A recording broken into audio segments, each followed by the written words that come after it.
Las opiniones y comentarios expresados en el siguiente espacio son exclusiva potestad de quienes lo emiten. Esta empresa televisora exime su responsabilidad o participación en los mismos.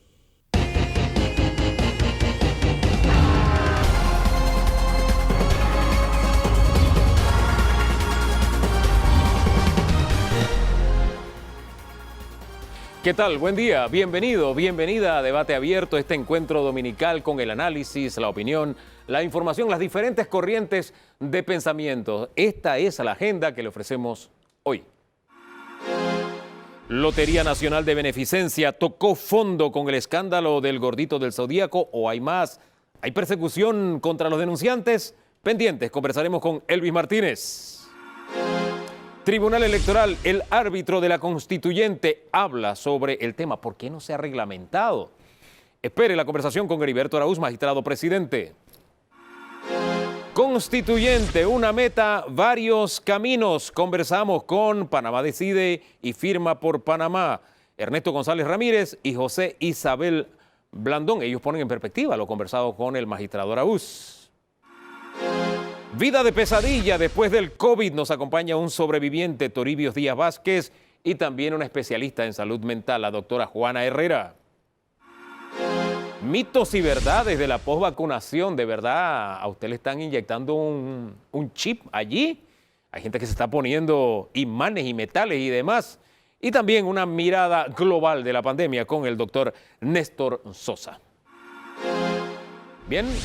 Esta es la bandeja de temas servida para usted este domingo. Comenzamos con el escándalo que ha acaparado la atención durante toda la semana. El gordito del Zodíaco. Ha habido contradicciones, diferentes versiones. Lo último es que ya no es una humilde mujer la que se ganó el premio. Ahora resulta que se le vendió a un hombre. Pero hay mucho más. En estos días ha habido denuncias muy serias. Las principales han sido encabezadas por el señor Elvis Martínez, que nos acompaña. Don Elvis, buen día. Buenos días, señor periodista. Don Elvis, quiero comenzar preguntándole si hay persecución o no a raíz de las declaraciones que usted diera a Telemetro Reporta matutino esta semana, porque nos llegó esta nota en la que se deja evidente que ha sido destituida su hermana, que trabajaba en la lotería, Elvia Martínez. ¿Usted qué cree? ¿Hay persecución? Es lamentable que lleguen a esos niveles, porque están utilizando mecanismos de presión para que un ciudadano como yo no siga denunciando todo lo que está sucediendo en la Lotería Nacional. Señor Martínez. Y han destituido a mi hermana. Han destituido a su hermana. ¿Qué más le ha pasado después que hizo las denuncias? Bueno, he recibido 3 amenazas de muerte, me han tildado de homosexual y eso es suficiente, creo yo, ¿no? Oiga, don Elvis, la idea es que usted estuviera en el estudio, pero finalmente usted decidió hacerlo vía Zoom por su seguridad. ¿Usted siente que su vida está en riesgo? Con las declaraciones que yo he dado, le he metido en la mano a 3 o 4 mafiosos de Casa Grande y he recibido, no puedo decir nombres, pero he recibido amenazas de muerte. Por esa razón me estoy cuidando, tampoco me puedo tirar al ruedo y amanecer bajo un puente lleno de la boca llena de mosca. El presidente no ha hecho nada. El presidente dijo de que iba a dar un golpe, que los golpes no se avisan. Bueno, estamos esperando el locao. El primer golpe lo recibió su hermana, que se quedó sin trabajo. Bueno, mi hermana ganaba $750 como secretaria. No tiene ni un mando de jurisdicción. Tiene 4 hijos, ahora que es desempleada. Ahora yo tengo que velar por ella, ¿no? Claro. Oiga, mientras usted hablaba, aparece en pantalla un documento, o parte de un documento. Señor productor, venga acá primero para mostrar el documento. Antes de mostrar lo que tenemos en pantalla. Esto que usted ve aquí se llama bitácora. Aquí se recoge el número del billetero, el nombre del billetero, la fecha, la hora en que se hace la transacción o se devuelven los billetes en la lotería y se da toda la información. Ahora sí vamos a lo que preparamos, señor director. Como usted puede ver en lo que le mostraremos en pantalla, se trata de un documento de la Lotería Nacional de Beneficencia. Aparece en la parte superior izquierda. Hemos cubierto el nombre, por ejemplo, del billetero, porque no viene al caso. Lo importante, lo que quiero oír, es que si se fija, ahí dice 1752 y 1758. Eso lo que representa es la hora a la que se están devolviendo estos chances y billetes a la oficina de la lotería, es decir, a las 5:58. Si yo devuelvo, usted que conoce cómo funciona la lotería, tiene más de 10 años de experiencia con la lotería, si yo devuelvo a esta hora, a las 17:58, todos estos chances y billetes, ¿qué estoy devolviendo y con qué me estoy quedando? Primero al señor productor tiene que enfocar no lo que tú acabas de sacar, enfoque las últimas cifras, que es el monto de los billeteros, lo que devuelven, bueno, a qué hora devuelven y lo que se le reta a la cartera para que ellos sí vean pagar y sigan sacando su siguiente sorteo. Pero váyase a ese informe que usted tiene en la mano, váyase a las últimas 2 páginas y usted podrá ver la cantidad de billeteros que devuelven a las 4, a las 5, a las 6 y la cantidad de plata que maneja cada billetero. Es que $5,000 nunca había existido en la institución como billetero. Llegaba a 1,160. Bueno, ahí usted podrá ver que hay billeteros que son de 4,000, 3,000, hasta 5,000. Lamentable lo que está sucediendo en la lotería. Bien, esto del monto, ¿qué implica? Porque aquí estoy hojeando mientras me habla y veo, por ejemplo, que esta joven que devolvió a las 16:17 está devolviendo $4,300. ¿Esto qué implica para el panameño medio común, para entender bien qué es lo que usted trata de denunciar? Es que, mira, técnicamente esos billeteros deben devolver antes del sorteo, por seguridad. Supongamos de que por razones X no se hace la devolución, se dañó la máquina, multiscan, lo que suceda. Tiene que haber, el área de devolución tiene que ser hermética para que no se filtre los números ganados. Pero ¿qué sucede? Que esos billeteros que tú ves ahí, que son billeteros grandes, esperan hasta que juegue el sorteo y se quedan ahí y lógicamente ya saben que jugó, sacan los premios y regresan a la basura. Si nosotros hiciéramos un cálculo, ¿con cuántos estarían quedando estos que usted llama billeteros grandes? Es que eso que usted está leyendo ahí es lo básico. Imaginemos los premiados, sí, de que una libreta devuelva 1,000, porque ahí debe estar el informe también, que una libreta devuelva 1,100 billetes de lotería, ¿sí? Sí. ¿Con cuánto se quedan ellos antes de devolver? Ese es el cálculo que le estoy pidiendo. ¿Cuántos billetes gana $1? Hablar de $1, no te voy a hablar de premio mayor. $1 es merma para la lotería. ¿Con cuánto dinero se estarían quedando? ¿Usted ha hecho el cálculo? Bueno, mira, hay un precedente. En el 2010, la Lotería Nacional sufrió un robo en la Dirección Provincial de las Tablas. Se llevaron $365,000, un billetero, 2 funcionarios.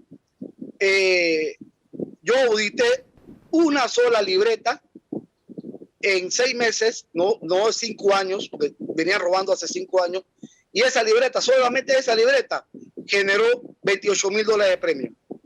Con una libreta se roban $28,000 en ese caso.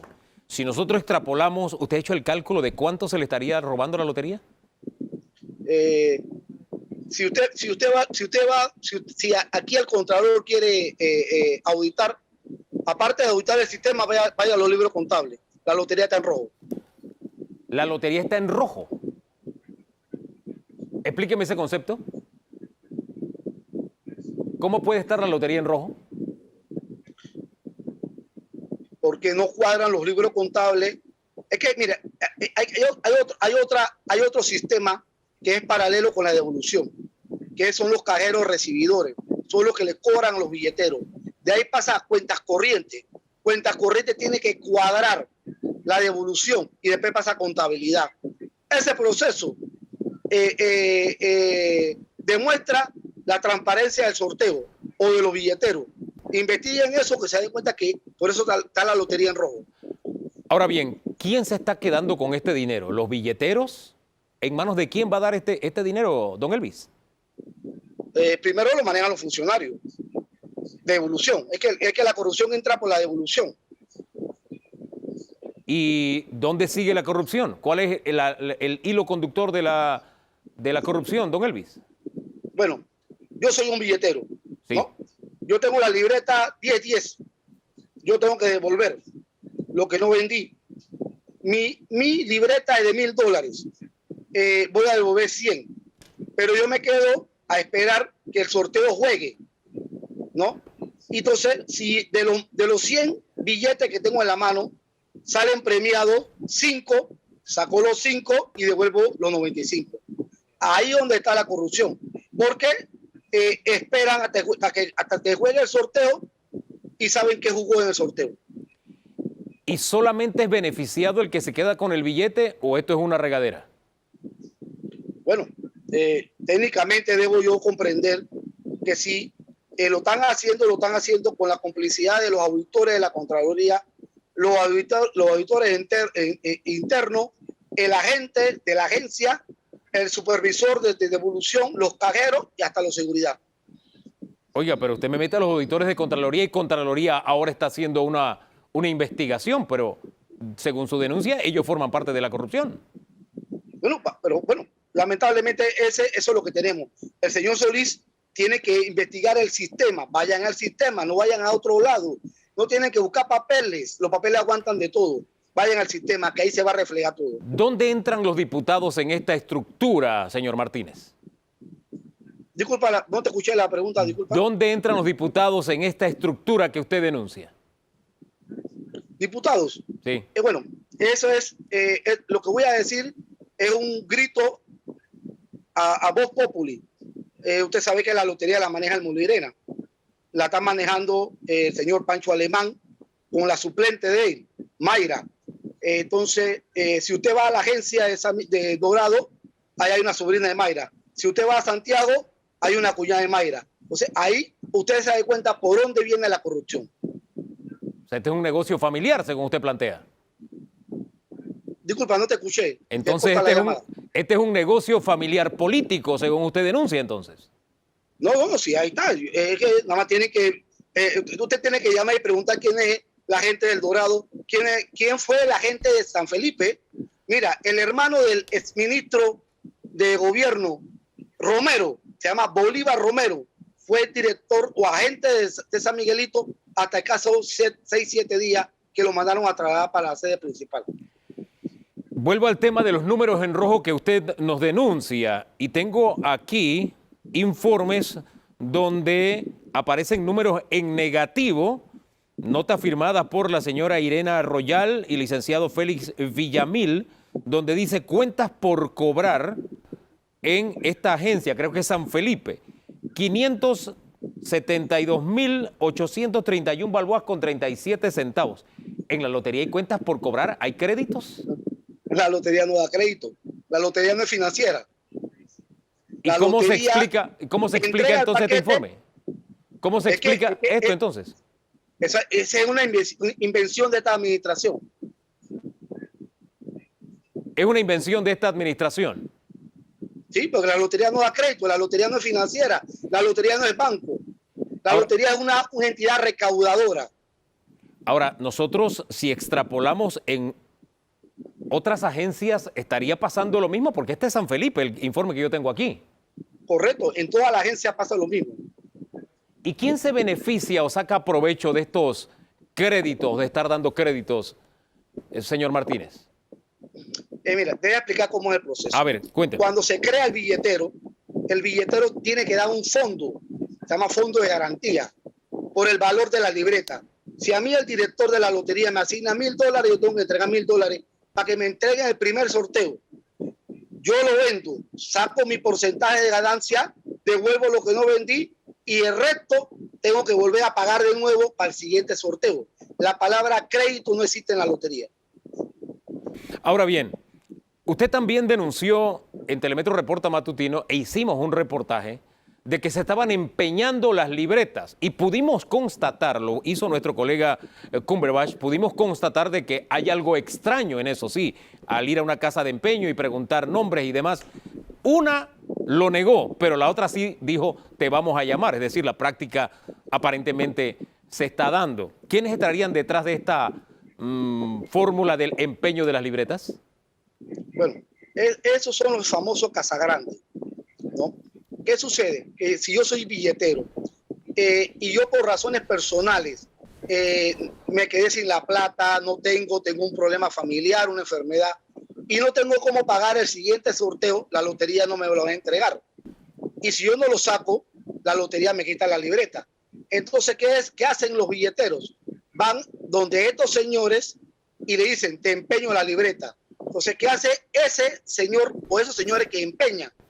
Le quitan la libreta y lo ponen a firmar un documento como autorizado. Entonces, autorizan a lo que ellos quieren para que retire los sorteos posteriores hasta que ese billetero pueda pagar lo que ellos le prestaron. Y venden la libreta y ellos se ganan el 5%, se ganan el 2% o se ganan lo que quieran del 10%, porque son 10% lo que gana cada billetero. Oye, y alquilan prácticamente la libreta bajo algún tipo de nombre o de seña, porque le preguntaban, ¿usted de parte de quién viene? Dijo Joseph, y como que lo vamos a llamar después. En el otro como que no conocían a Joseph, como que hay nombres claves para que a usted le alquilen entonces la libreta en la casa de empeño. Es que estos señores están hasta más informados que el mismo director de la lotería. Ellos saben quiénes son los billeteros. Y es por eso que hacen lo que hacen, ¿no? Yo sé que tú tienes una libreta de $3,000, así que tú puedes venir donde mí a empeñarla cuando tú necesites. Entonces, lo del gordito del zodíaco es solamente el síntoma de una enfermedad mucho más grave. Lamentablemente. ¿A qué conclusión o qué mensaje le da usted al país de lo que está pasando en la lotería? Su reflexión. Bueno, el mensaje tiene que ser directo al presidente Néstor Cortizo. Pero, señor presidente, los molirenas votamos por usted, pero votamos para que usted pusiera gente correcta en una institución como esa, tan noble. Saque a los corruptos y tenga confianza en el partido de Molirena y a la gente del Molirena, que son gente buena, igual que esos billeteros y esos funcionarios. Investigue y espero lo que usted acaba de decir. Usted dijo una declaración de que los golpes no se avisan. Bueno, nosotros queremos el knockout. ¿A quién tienen que darle el knockout? La institución de la lotería, de la directora de la lotería y de todos los directores. ¿Qué papel juega el presidente del partido en todo esto? Bueno, yo te expliqué antes cómo lo maneja la señora Mayra, ¿no? ¿Cómo maneja? Por eso, hay denuncias anteriores. Investiga las denuncias anteriores de mucha gente que ha dicho cómo es la red de corrupción. Investiguen. ¿Quién está al frente de estas redes de corrupción? La libertad de lotería, la forma que se asignan. Entonces los que asignan las libretas son los que están detrás de la corrupción, me dice la lógica. Sí, es que sin billetero no existe corrupción. Es que el billetero es el que genera la plata. Y mucha plata. Le insisto en una pregunta. ¿Cuánto dinero se está desviando aquí a los bolsillos particulares? ¿Usted ha sacado el cálculo? Bastante dinero. Mira, ¿hablamos de millones? ¿Hablamos de millones? Hay una cosa que se llama ventas. Sí. Cuando se hace una cartera, la lotería genera libretas. Sí. Pero siempre queda billetes que no pueden ser libretas, por razones X, ¿no? Número feo, lo que tú quieras. Entonces, esta cartera se envía a las agencias para que el señor agente o la señora agenta se la venda a los billeteros. Entonces se la vende, le digo, bueno, yo tengo $100 aquí en billete y usted véndalo, pero ese billetero tiene que pagar en un cajero de la lotería antes de recibir el paquete. Eso no se está dando. Se está llevando esa plata también. Por eso le insisto, usted nos ha dado diferentes áreas de donde aparentemente se está moviendo dinero y va a bolsillos de ciertas personas. ¿Usted ha calculado cuánto dinero se está generando para ciertos bolsillos? ¿Cuánto dinero hay en corrupción aquí que se desvía? Bueno, usted acaba de decir ahí una cifra de crédito. Multiplique eso por 22 agencias. Espérate. Y hablamos de millones. Cuando hablamos de, en este caso, 572.831, tengo que multiplicarlo por 22 agencias. Ajá. Estamos Por hablando de sorteo. millones. Por sorteo. Por sorteo. Wow. Dejemos las cosas hasta ahí por ahora. Gracias, don Elvis. Que tenga buen día. A la orden. Mire, también de manera responsable debo decirle que en este programa nos iba a acompañar un billetero. Se trata de Rafael Pérez. También recibió amenazas y decidió no venir. Una amenaza se concretó en el caso del señor Martínez. En el caso del señor Pérez decidió, por prudencia, no acompañarnos. ¿Qué le deja esta conversación, don Danilo? ¿Qué te puedo decir, Hugo? Yo lo único que puedo tener en mente es aquel episodio de ese famoso personaje que se llama José Candelario Tres Patines, que vendía los billetes de lotería después que jugaban. Y entonces tú puedes pensar, digo, pero ¿es capaz la sociedad de atestiguar algo como lo que hemos escuchado? Es increíble, lo que hemos escuchado es un relato de capas de corrupción sobre capas de corrupción sobre capas de corrupción. Y entonces, cuando tú llegas hasta el fondo, tú has tenido que pasar capas y capas y capas de corrupción. Entonces, aquí lo que estamos es ante el peligro de algo distinto. Porque la lotería no es solamente una cuestión del Estado. La lotería está vinculada culturalmente a algo que se llama el pensamiento mágico. Y el pensamiento mágico influye en el comportamiento de la gente como muy pocas cosas influyen. Y si el gobierno no atiende este problema con la prontitud y la eficacia que se merece, está poniéndole un aditivo explosivo al estado de ánimo frustrado que tiene la población. Solamente me voy mostrándole esta resma. Esta es la bitácora de una agencia en un sorteo. Y esa es una agencia. Sí, esta es una agencia nada más. En un sorteo nada más.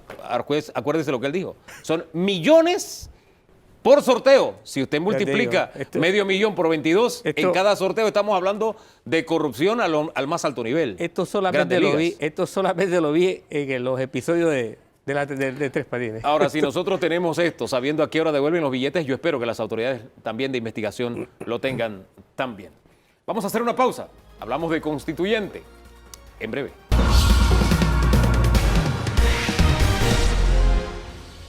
La constituyente Reto País, el árbitro de darse esta consulta popular será el Tribunal Electoral. Hoy nos visita vía Zoom el magistrado presidente de esta corporación, Heriberto Araúz. Señor magistrado, muy buen día. Muy buenos días, Hugo y Danilo. Buenos días. Comencemos, señor magistrado, siendo didácticos. Estamos hablando de una constituyente paralela. Para convocarla, ¿qué pasos deben darse, señor magistrado? Bueno, el tema de la Asamblea Constituyente paralela se regula en Panamá por primera vez en el año 2004 con esas reformas constitucionales que se aprobaron y que aparecen en el artículo 314 de la Constitución Política. Ese artículo establece que hay 3 vías o medios para convocar una asamblea constituyente paralela. La puede convocar el órgano ejecutivo y eso requerirá la aprobación de la Asamblea Nacional con la mayoría absoluta de sus miembros. La puede convocar también la Asamblea Nacional siempre y cuando las 2/3 partes de los miembros de la Asamblea aprueben la convocatoria a una asamblea constituyente paralela. Y finalmente esa norma dice que por iniciativa ciudadana se puede convocar a una asamblea constituyente paralela siempre y cuando se reúna pues, el 20% de las personas que aparecen en el registro electoral a diciembre del año anterior a la solicitud. Y ese 20% de las personas que aparecen en el registro electoral ascienden, o la cifra es de 580.672 personas, o sea, casi prácticamente 581.000 personas. Esas son las 3 vías que según la Constitución se establecen para convocar a una asamblea constituyente paralela. La que está en el tapete, señor magistrado, es esta última, la convocatoria ciudadana. La meta, como usted lo acaba de decir, 580.742 firmas. Y ya arrancó el movimiento Justicia Social el día 3 de mayo. Le siguen en la lista Panamá Decide y Firmo por Panamá. ¿Qué tramos deben llevar estos tres movimientos? Y hablemos en el espacio de tiempo. ¿A qué tareas se tienen que abocar estos grupos? La materia de la Asamblea Constituyente paralela, el Tribunal Electoral la reglamentó mediante el decreto 2 del 4 de febrero de este año. Ese decreto ha sido modificado luego en marzo y en el mes de abril para agregar algunos métodos adicionales en el procedimiento de recolección de firmas, de respaldo.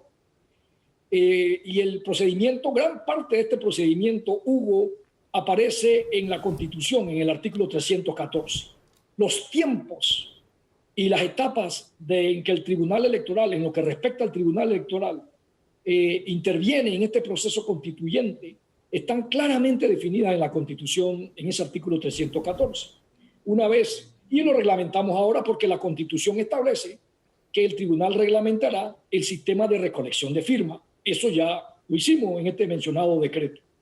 Así que una vez que un grupo de ciudadanos o un partido político presenta su solicitud, la misma cumple con los requisitos de este decreto, el tribunal lo reconocerá como agrupaciones oficialmente aptas para empezar el proceso de recolección de firmas.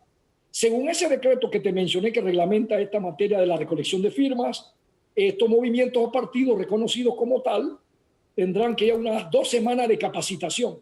Traerán a sus instructores, a sus activistas, al personal que va a estar en la calle en la etapa de promover la constituyente y recoger firmas.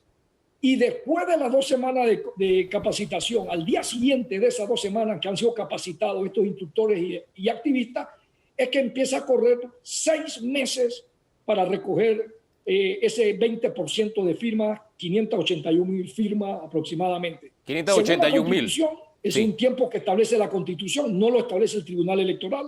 6 meses para recoger esa cantidad o esa cifra determinada en la norma. Para dejarlo claro entonces, hasta este momento ninguna de las organizaciones está recogiendo o ya alguna de ellas recibió el visto bueno. Esto a partir de que usted nos dice que los 6 meses comienzan a correr a partir de la primera firma que se colecte. Los 6 meses empiezan a correr al día siguiente de vencida las 2 semanas de capacitación de los activistas e instructores que tenga el movimiento o partido para recoger firmas. 2 semanas después, y el único que hasta ahora, para contestar tu pregunta, está en esa etapa es el movimiento conocido con el nombre de Justicia Social. Ellos son el único. Ayer, anteayer, se reconoció al movimiento Panamá Decide y ellos ahora se acogerán en los próximos días a las 2 semanas de capacitación de sus activistas. Pero hoy por hoy solo hay un movimiento en el proceso de recoger firmas. Justicia Social es el único que está recogiendo firmas en este momento. Ayúdeme a entender algo entonces, porque en la reglamentación, si la memoria no me es infiel, se plantea que los grupos pueden fusionar las firmas, pero se fusionan a raíz del primer movimiento, si la memoria no me es infiel. Si Justicia Social recoge firmas, lo hará después, Firmo por Panamá y Panamá Decide. Si deciden fusionarse, ¿sería alrededor de Justicia Social? ¿Es así? Es correcto. Así está reglamentado con respecto al primer movimiento que ha sido reconocido. Bien, hasta ahora se ha reglamentado lo que es la recolección de firmas, pero se está pidiendo también que se reglamente lo que sería el funcionamiento de la propia Asamblea Constituyente y la elección también, de cómo sería el proceso de elección de esta corporación. ¿Por qué no se ha emitido esa reglamentación, señor magistrado? Es una muy buena pregunta. He tenido la oportunidad de escuchar, al igual que el resto de los conciudadanos, a distintas personas y algunos sectores pronunciarse de por qué el Tribunal Electoral ha guardado silencio, de por qué el Tribunal Electoral no ha reglamentado el procedimiento para la elección o el método aplicable de elegir a los constituyentes, quiénes pueden ser constituyentes, qué requisitos hay que cumplir, qué perfil debe reunir esas personas, esas 60 personas que deben integrar esta asamblea constituyente paralela. Incluso algunos hasta se han atrevido a ir más allá y han emitido criterios interpretando la Constitución. Ese es el derecho de cada ciudadano, leer la norma constitucional e interpretarla.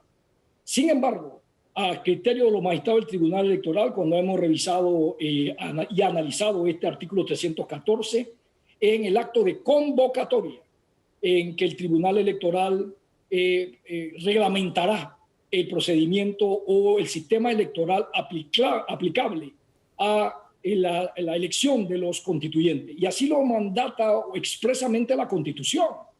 Nosotros no podemos, como funcionarios y como hombres de leyes, hacer algo distinto a lo que dispone la Constitución. La Constitución es muy clara y dice que el tribunal, una vez se hayan recogido las 580.742 firmas, lo reconocerá como tal y convocará a elecciones de constituyentes y en la convocatoria reglamentará o establecerá el sistema electoral aplicable. No antes de eso. Y así consta en este decreto 2 que te mencioné del 4 de febrero del presente año, donde establecemos que es después de que se haya logrado recoger esa cantidad de firmas de respaldo, es que el tribunal convocará, como dice la Constitución, y reglamentará la materia, no antes. Yo entiendo que algunos quisieran que se defina desde ahora cuál es el perfil de los requisitos. Es una inquietud, me parece legítima, y yo la comparto, pero nosotros nos debemos a la Constitución de la República. No podemos hacer algo distinto aunque haya nobles propósitos y legítimas intenciones. No podemos hacer. Usted lo que me está diciendo es que tiene las manos atadas por Constitución, pero ¿no le parece a usted riesgoso para un ciudadano cualquiera decir yo firmo, pero no sé por qué estoy firmando? Es decir, cuando se reglamente, tal vez se incluya a los actuales diputados, tal vez se vayan por la paridad como lo hizo Chile. O sea, yo estoy firmando un salto al vacío, ¿no le parece, señor magistrado? ¿Nos podrían dar por lo menos unas ideas de cuál sería la reglamentación para no saltar al vacío? ¿No transmitiría o rebajaría el grado de incertidumbre? Porque usted me dice que están de manos atadas, pero hay un grado de incertidumbre en la ciudadanía, ¿no le parece? Sí, sin duda, pero reitero, Hugo y Danilo, hay una norma constitucional que cumplir. En el derecho público, los funcionarios rigen para el sector público, para el derecho público, para los funcionarios como nosotros, un principio que en derecho se le llama principio de legalidad. El principio de legalidad significa que los servidores públicos solo pueden hacer lo que la ley ordena. No podemos ir ni más allá ni menos de lo que la ley dispone. Y ese artículo 314, si usted lo lee detenidamente, usted se dará cuenta, primero, que es un artículo extremadamente largo, muy extenso. Es sin duda el artículo más reglamentado que hay en la Constitución de Panamá. De por sí que la Constitución panameña, con sus 328 artículos, tiene algunas disposiciones reglamentarias muy claramente reguladas, pero el artículo 314 que se incorporó con esta reforma, repito, de 2004, el que hizo esta norma, la Asamblea cuando la aprobó, se encargó de regular detenidamente requisitos, procesos, tiempos, y ahí aparecen los tiempos. El primer paso es si el pueblo la pregunta es, ¿quiere usted o no una asamblea constituyente paralela? ¿Sí o no? Según ese artículo 314. De la lectura de ese artículo se desprende que las etapas del proceso constituyente, la primera es lograr la firma para que la ciudadanía diga si está de acuerdo o no que se reforme la Constitución total o parcialmente a través de una asamblea constituyente paralela. Eso es lo primero. Si se define que el pueblo, las 581 firmas recogidas, dice queremos una asamblea constituyente paralela, luego viene una segunda etapa y dice, bueno, ahora vamos a ver quiénes pueden ser constituyentes. Y esa tarea, esa tremenda responsabilidad, estimados periodistas, y estimado público que nos escucha, esa tremenda responsabilidad la Constitución se la asigna al Tribunal Electoral. Usualmente una norma constitucional, cuando regula un derecho o establece una institución, establece que sea la ley la que reglamente la materia. La ley regulará la materia. Si usted revisa la Constitución, encontrará bastante, con mucha frecuencia, artículos que digan la ley regulará la materia. En este caso, la Constitución le asigna una función y una gran responsabilidad al Tribunal Electoral, a los magistrados, de reglamentar tanto la recolección de firmas, que ya la reglamentamos con este decreto 2 del 4 de febrero de este año, y la tarea mayúscula de una tremenda responsabilidad que tenemos, que es la de reglamentar el sistema electoral aplicable. La Constitución no se lo dejó a la ley.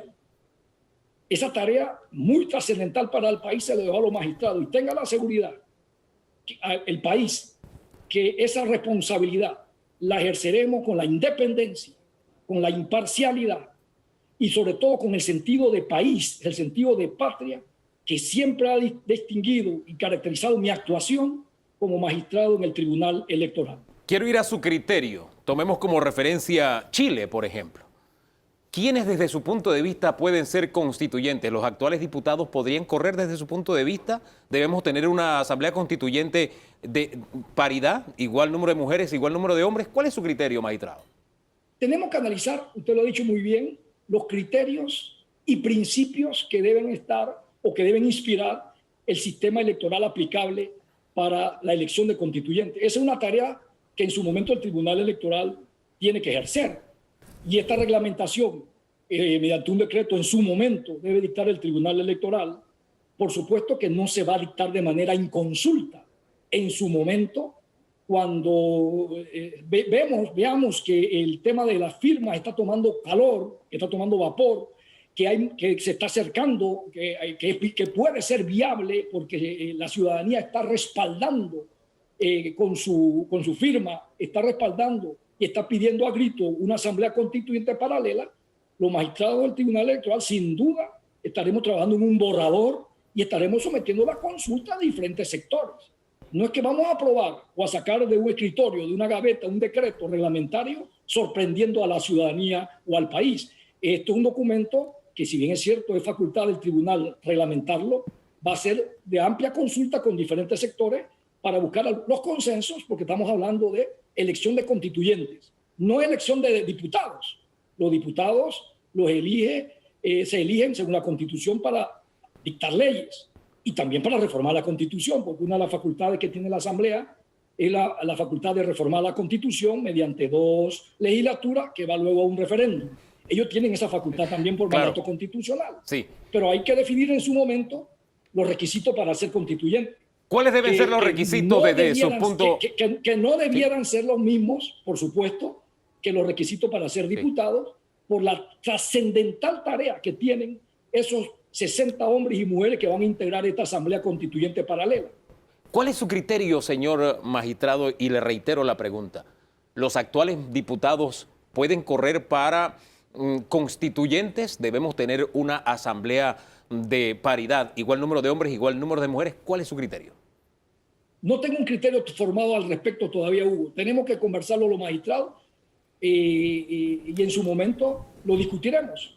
Lo que sí puedo decirte es que estamos hablando y tenemos que tener claro los principios que hay detrás de esto. Estamos hablando de una asamblea coyuntural, una asamblea constituyente paralela que es coyuntural, se establece por un tiempo determinado. La Constitución dice, tiene un tiempo de no menos de 6 meses ni más de 9 para hacer su trabajo. Una vez que la Asamblea apruebe ese acto, la Asamblea Constituyente paralela, ese acto constitucional, ya sea reformando parcial o totalmente la Constitución, la Asamblea se disuelve. Así que, pero el trabajo de ellos luego va sometido a referéndum para que el pueblo diga, ellos no aprueban una propuesta que se entre a regir inmediatamente. Esto no es un cheque en blanco que el pueblo le da a los constituyentes para que reformen la Constitución o aprueben una nueva. El pueblo tendrá la última palabra. Puede decir después en el referéndum, estamos de acuerdo con esta reforma a la Constitución, o puede decir muy bien, no estamos de acuerdo.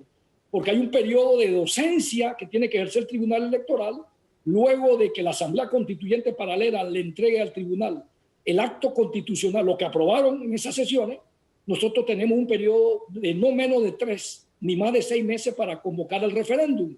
Ese tiempo que da la Constitución es para que se divulgue ampliamente el trabajo que ha hecho la Asamblea Constituyente paralela. Danilo Toro le pregunta, señor magistrado. Señor magistrado, buenos días. Buenos días. Señor magistrado, el hecho de que puedan distintas organizaciones, grupos o sectores salir a pedir lo mismo y que esa solicitud por separado no sea sumativa, ¿no pone a riesgo de alguna forma a su criterio un deseo generalizado de los ciudadanos? Un deseo, interpreto su pregunta, un deseo para que se convoque una asamblea constituyente Efectivamente, efectivamente. Me refiero específicamente a eso, que distintos grupos quieran pedir lo mismo, pero que no se pongan de acuerdo ellos y que eso no sea sumativo. ¿No queda riesgo allí lo que podría, si se sumase esa cantidad de votos y de ciudadanos y llegase a la cifra que establece la Constitución por porcentaje? ¿No entraría eso a chocar un poco con la voluntad ciudadana, la voluntad del pueblo? No, no lo veo así. Es decir, la Constitución establece que una vez que haya un grupo o partido que reúna los requisitos ya reglamentados por el Tribunal Electoral, se dedicarán a la tarea en 6 meses, a partir de las 2 semanas de la capacitación que ya mencioné, a recoger las 580.000, casi 581.000 firmas. Porque lo más seguro es que si algún movimiento de los que están siendo reconocidos, lo más seguro es que si la voluntad popular, si la mayoría de los ciudadanos estuviesen en los próximos meses de acuerdo con que el país requiere una nueva constitución y además están de acuerdo en que sea a través de una asamblea constituyente paralela, no tenemos la mínima duda de que recogerán no solo 580.000 o 581.000 firmas. Lo más probable es que habrá más de 600.000 personas que estén diciendo con su firma queremos una asamblea constituyente paralela. Así que en la medida en que más grupos se sumen a esta iniciativa, demuestra que hay un interés de diferentes sectores, sean partidos políticos o agrupaciones de ciudadanos organizadas, en que la Constitución se revise, se reforme a través de esta vía. Eso no significa necesariamente que en la medida en que haya más grupos que le soliciten al Tribunal Electoral este procedimiento de recolección de firmas, no significa que el pueblo necesariamente lo va a apoyar. Decir eso sería a mi juicio, especulativo. Es una prueba de fuego, en todo caso, para el país. Los ciudadanos panameños tendrán que decir, con las 581.000 firmas, decir queremos una nueva constitución, por ejemplo, o una reforma a través de una asamblea constituyente paralela. Es cuando se recojan esas firmas que se le mandará un mensaje muy claro y contundente al país de que hay un grupo importante de ciudadanos panameños, más de 500.000 de panameños que están pidiendo a gritos cambios profundos a la Constitución. Antes de eso, creo que sería especulativo y hay que esperar entonces, en todo caso, que el tiempo que dice la Constitución para ver si se recogen esa cantidad de firmas, que dicho sea de paso, es una cifra alta, significativa. Por eso le voy a hacer esta siguiente pregunta. 581.000 firmas como mínimo implicarían más de 24.200 firmas por semana. ¿Tiene el Tribunal Electoral la capacidad de respaldar ese ejercicio en el tiempo que estamos hablando? Porque es un tiempo relativamente corto. Y junto a esa pregunta tengo la tentación de hacerle una que cae por gravedad. ¿Tiene el Tribunal Electoral algo que proponer como cambio constitucional y específicamente algo que tenga que ver con la financiación de sus tareas, de sus funciones y del sostenimiento de la democracia? Bien, recordemos, Danilo, que aquí en este momento el país, de acuerdo a lo que dice la Constitución, está viendo es el medio o la vía. El medio o la vía para reformar la Constitución es una cosa y el contenido, es decir, qué se va a reformar, es otra. Es la vía la que está en este caso en juego, en marcha ahora mismo. Y esa vía, algunos ciudadanos, la ciudadanía, por iniciativa ciudadana, se han inclinado por la vía de asamblea constituyente paralela por el tema, si recogen el 20% de las firmas que aparecen en el registro electoral a diciembre del año pasado. ¿Qué se va a reformar? Es la tarea que tenemos todos los panameños que en su momento analizar y discutir. Y si se llega a elegir esa asamblea constituyente paralela, hay que ver esa asamblea constituyente paralela con qué documento o con qué propuesta trabajará. ¿Qué temas serán los que se van a modificar en la Constitución? Porque como ha dicho Hugo, esto no es un tema nada más aquí de qué constituyentes, quiénes van a ser los constituyentes, si va a ser más de lo mismo de lo que tenemos hoy día. No solamente ese es el tema es la segunda pregunta que viene o inquietud a consecuencia de la primera es, una vez que elijamos a esos hombres, 60 hombres y mujeres, ¿qué vamos a reformar de la Constitución? ¿Cuáles son los temas vitales? ¿Cómo fortalecer la institucionalidad del país? La separación de los poderes, el Estado constitucional de derecho, los derechos fundamentales, las garantías fundamentales. Esa tarea ya le corresponde exclusivamente a la Asamblea Constituyente Paralela, que me imagino que, de ser el caso, lo hará con base a propuestas. Aquí hay muchas propuestas en las cuales se ha trabajado en el país. Panamá tiene, aquí si abundan son las propuestas. Le doy un ejemplo. Nosotros integramos, ustedes lo recordarán, nosotros integramos en el 2011, nos unimos a un equipo de distinguidos juristas que fue nombrado por el órgano ejecutivo en el 2011, denominada Comisión de Notables, y que esa comisión se dedicó a trabajar durante 9 meses y elaboró un documento de reforma profunda a la Constitución de la República. Sí. Lamentablemente, esa iniciativa incluso contó con el respaldo y el apoyo de la Concertación Nacional, y se recibieron muchas propuestas de diferentes sectores. Ese documento allí está. Sí. Es un documento valioso. Por razones políticas de ese momento no se llevó a feliz término la discusión constitucional. Esa es una propuesta muy valiosa que, por ejemplo, la Asamblea Constituyente Paralela pudiera considerar. Claro. Además de otras propuestas que ha elaborado el IDEN de la Universidad de Panamá, que ha elaborado en su momento IDEA aquí en Panamá. Ahora, que señor ha magistrado, elaborado diferentes grupos de juristas. Así que propuestas hay, y a la Asamblea Constituyente Paralela de elegirse y de instalarse tendrá la, yo diría que trascendental tarea de tomar como base estos documentos, revisarlos, que tienen aportes muy importantes para esa tarea. Y tiene la soberanía de hacerlo, debe ser así. Ahora, para responderle exactamente lo que le preguntó don Danilo Toro, y me gustaría respuestas breves porque ya estamos contra el tiempo, señor magistrado, ¿hay algo que debe contener esas reformas constitucionales o aspira el Tribunal Electoral a un cambio constitucional en X tema que tiene que ver con la legislación electoral a nivel constitucional? ¿Aspiran a algo ustedes que debe cambiar en la Constitución? Nosotros, en aquella ocasión, por eso mencionaba el ejercicio de reforma constitucional que se hizo en el 2011 a través de la Comisión de Notables, el tribunal en ese entonces presentó una propuesta de reforma en la Constitución con respecto al Tribunal Electoral. Fortalecer la autonomía administrativa, financiera y la independencia del Tribunal Electoral, revisar las funciones del Tribunal Electoral. Eso fue en el 2011. Estamos en el 2021. De seguro que cuando de llegar el momento se instale la Asamblea Constituyente Paralela, de ser el caso, si eso llegara a ocurrir, nosotros como magistrados tendríamos que revisar esa propuesta que se hizo llegar en ese momento a la Comisión de Notables para revisarla y actualizarla. Claro, pero mantienen ustedes las mismas aspiraciones, es el punto. Mantienen ustedes las mismas aspiraciones, es el punto. Es correcto. Entiendo, ¿sí?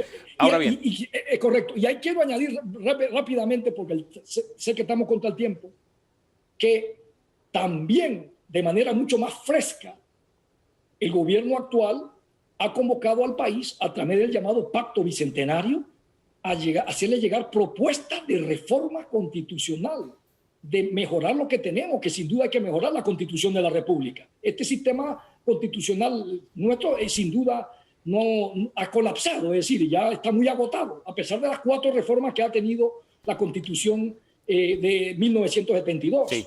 Y esa propuesta, ahí va a haber interesantes aportes del Pacto Bicentenario que ahora en noviembre deberá presentársela al país. Se han recibido 160 y pico mil propuestas.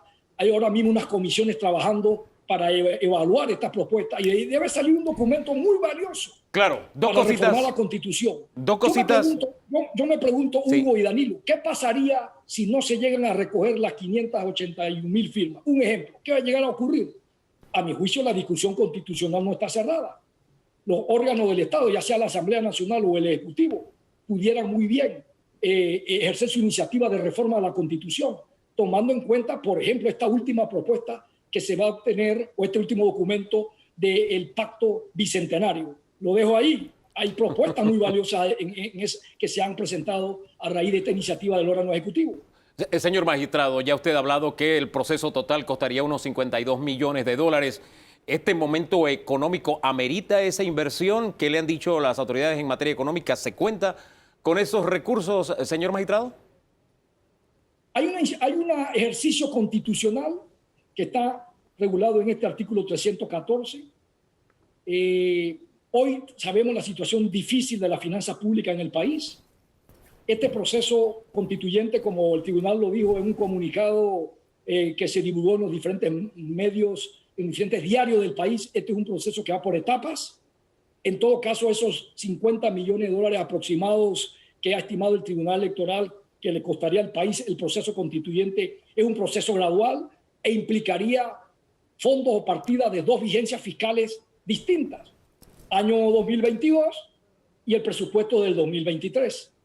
Si se llega, a mi juicio, si se llega a recoger esas 581,000 firmas y se activa el sistema de elección de los constituyentes, estamos seguros que el órgano ejecutivo honrará la norma constitucional. Estamos en un Estado democrático, un Estado de Derecho, hay un mecanismo que establece la Constitución, y siendo la situación un poco difícil económicamente por la pandemia, debiera en su momento el órgano ejecutivo suministrar los fondos, en este caso los primeros 22 millones de dólares aproximadamente que costaría las elecciones para elegir a los constituyentes de la Asamblea Constituyente Paralela.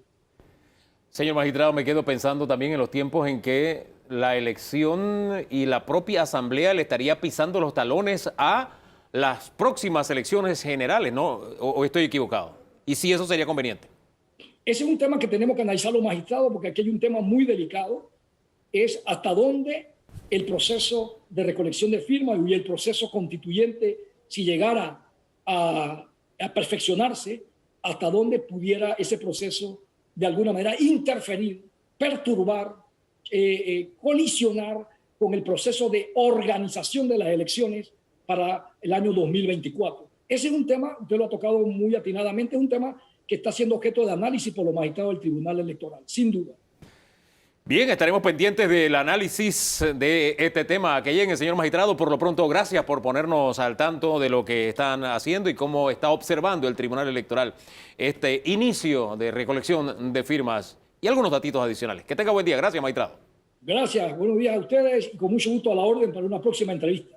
Gracias. Don Danilo, póngalo en perspectiva. Bueno, el señor presidente del magistrado de la Corte Suprema de Justicia, del Tribunal Electoral. Es que está usted magistrado, tanta información. El señor presidente del tribunal nos ha planteado un escenario en el que, diríamos en palabras muy coloquiales, tienen los límites y las bardas muy bien establecidas. Más allá de lo que establece la Constitución, con el 314 no pueden ir más de lo que se ha previsto allí, de lo que se ha especificado allí. La camisa está ajustada a lo que el cuerpo político está exigiendo ahorita mismo. Aquí la gran pregunta es que, siendo el hecho de que queda por normar cosas que solamente se pueden hacer posterior al término de inscripción o registro de las 581,000 firmas que tienen que decir si se desea o no la nueva Constitución, es que aparecería una serie de normativas o pautas o disposiciones sobre lo que se puede o no se puede hacer en ese escenario. Todo esto pone sobre el tribunal una carga enorme, una carga política, técnica enorme en un periodo de tiempo sumamente corto. Y la pregunta realmente que cabe, Hugo, es la última pregunta. ¿Qué interfiere con qué? ¿Interfería el proceso constituyente con las elecciones o al revés? Son las elecciones las que, pese a que estaban calendarizadas con anticipación, intervendrían sobre lo que la Constitución establece como su premisa mayor, la voluntad popular. ¿Quién ejerce el poder? El gobierno, pero el poder emana del pueblo. Así lo dice la propia Constitución. ¿Qué prevalecería? Entonces, bueno, es un tema que da para discutir porque el propio magistrado presidente soltó la interrogante. ¿Qué pasaría si no se recogen las firmas? Seguiremos discutiendo el tema. Y lo conversado con el magistrado lo ponemos en perspectiva. Nos acompañan 2 movimientos de los 3 que tienen como meta colectar esta cantidad de firmas. La cifra es de 580,742 firmas. En breve, conversamos con 2 de esos movimientos.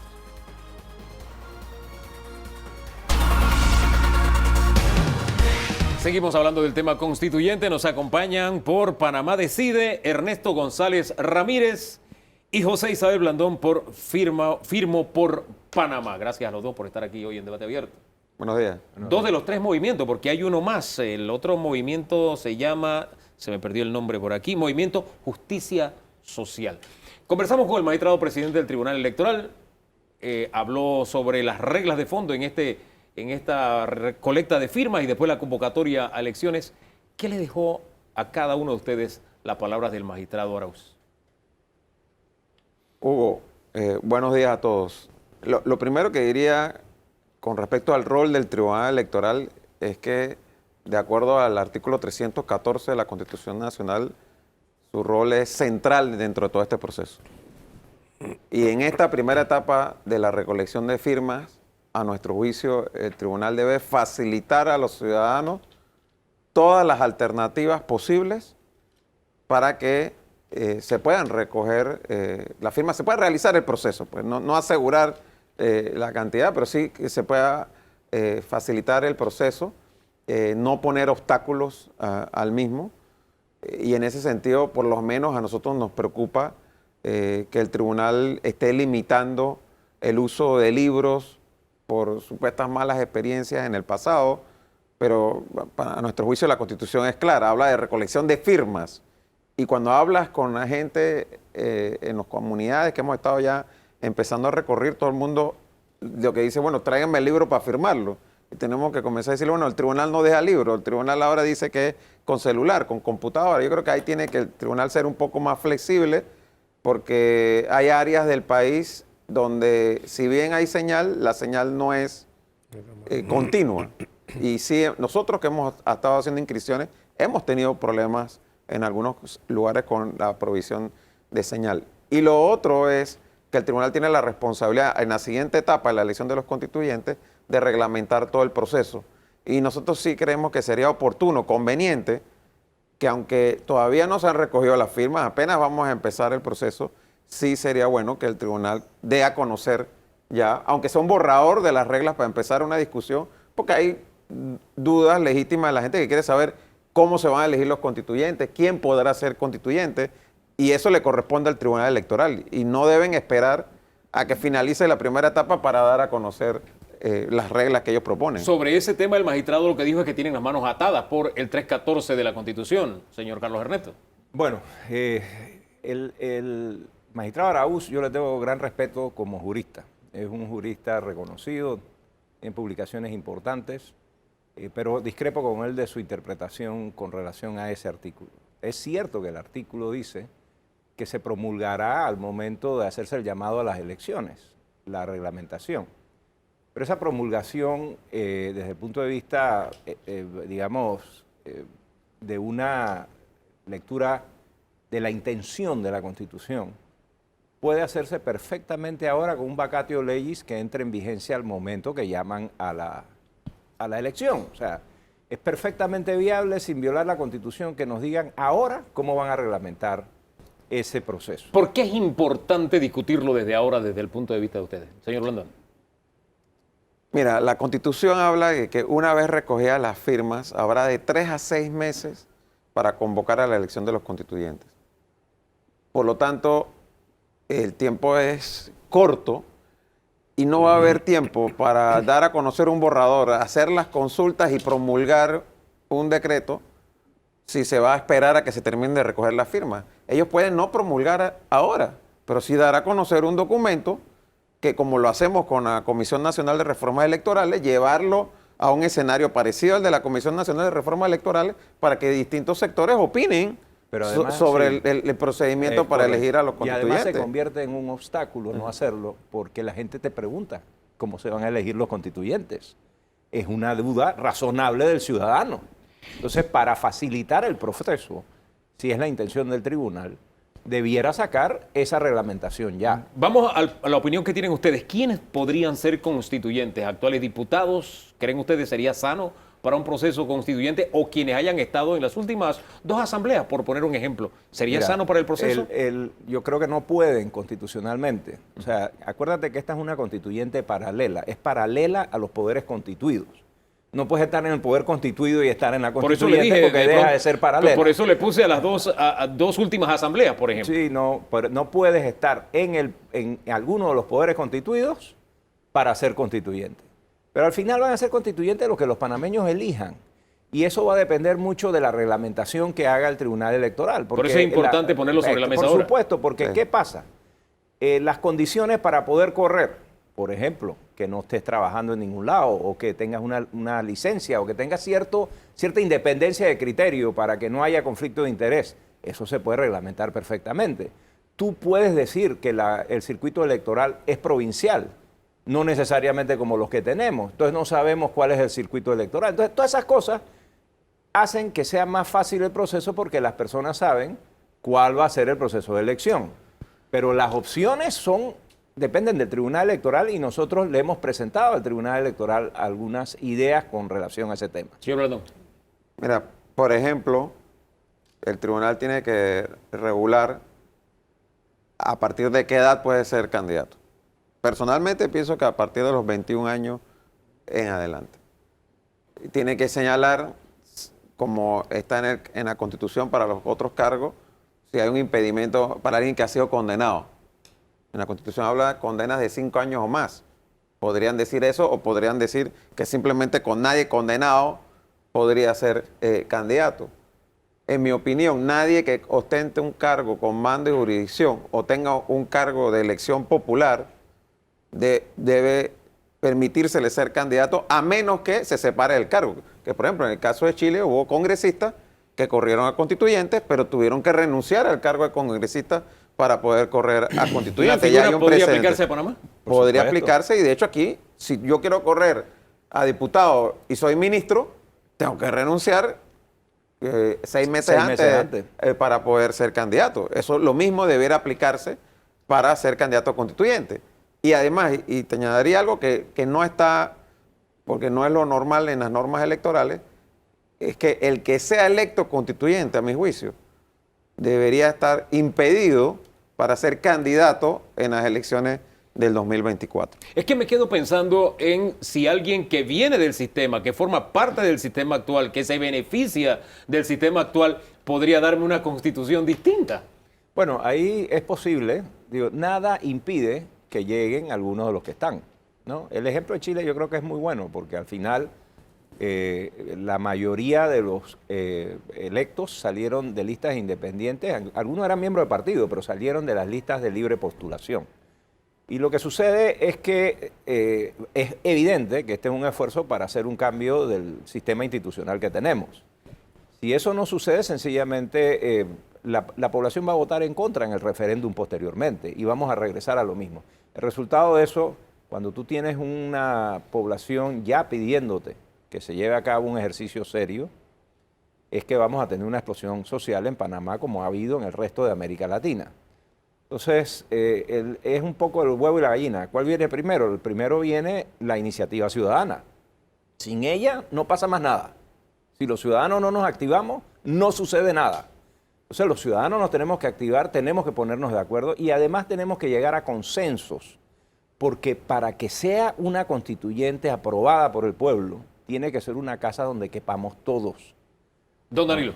Sí, ahí llegamos a esa gran premisa mayor. Las constituciones después de la americana, de la de Estados Unidos, suelen comenzar diciendo que el pueblo es el que tiene el poder, en el pueblo reside el poder. ¿Qué viene primero entonces? ¿Lo que ya está en calendario o lo que el pueblo decida que es primero? Porque al Tribunal Electoral le preocupa que haya cierta proximidad entre un posible calendario para el proceso constituyente y un calendario para el proceso electoral de todas las cosas que se deciden cada 5 años en Panamá. Pero es que el tribunal no sabe qué va a decidir la constituyente.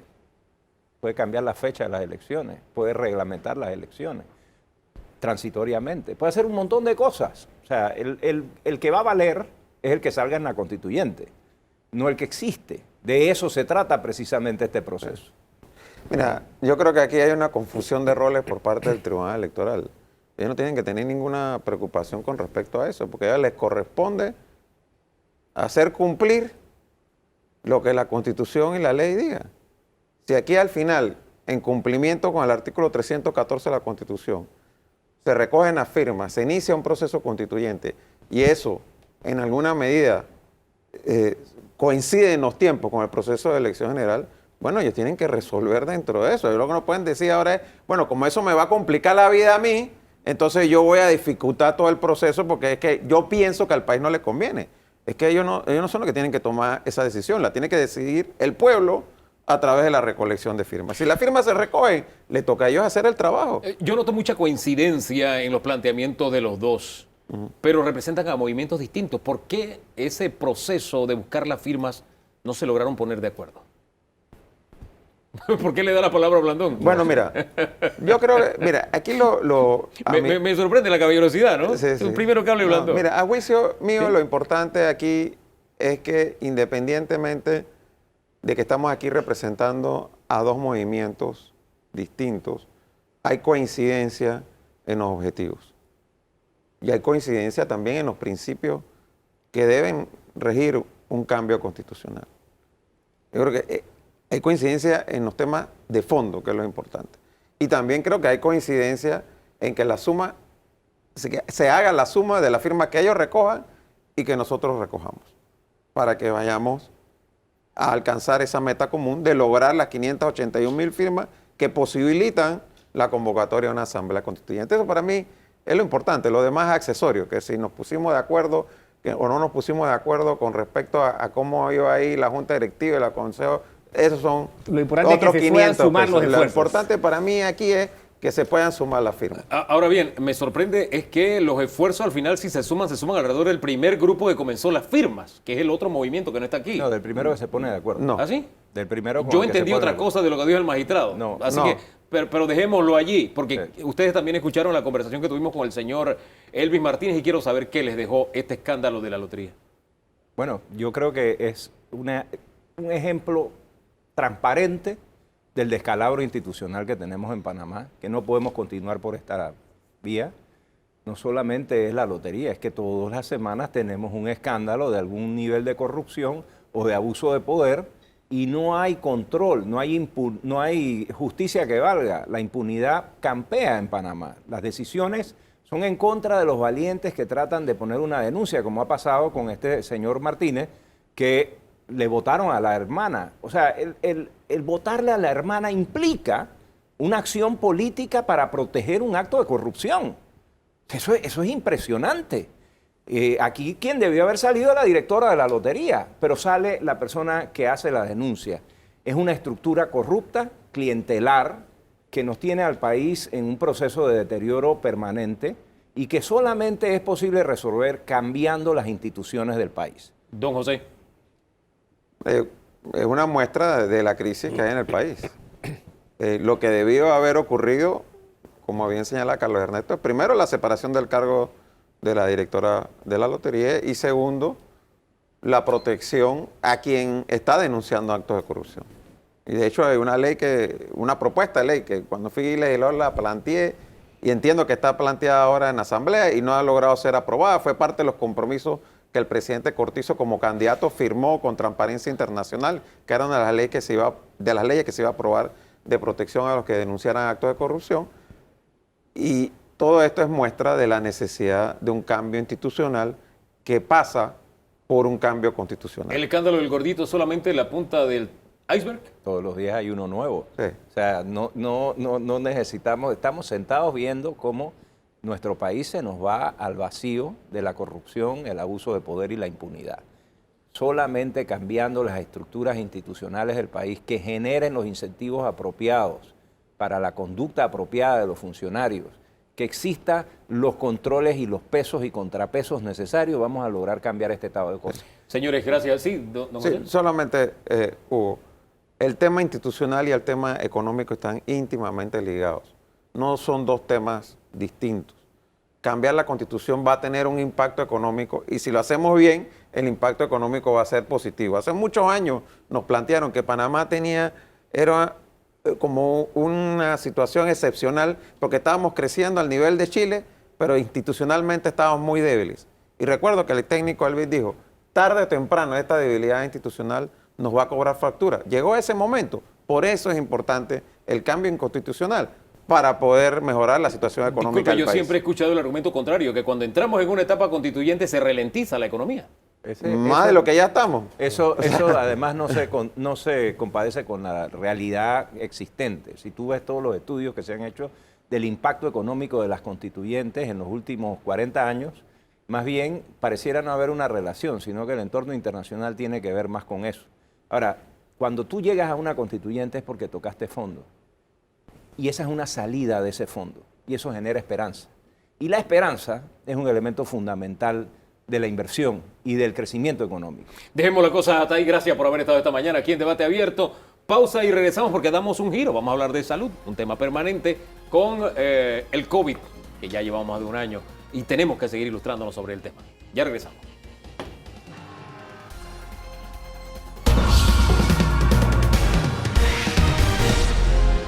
La dimensión que viene después de la COVID, nos está diciendo Toribio Díaz Vázquez, que nos acompaña. Él es sobreviviente de COVID. Buen día, bienvenido. Buenos días, Hugo, buenos días. Y la doctora Juana Herrera, que es psicóloga y también está manejando este tema de la vida post-COVID.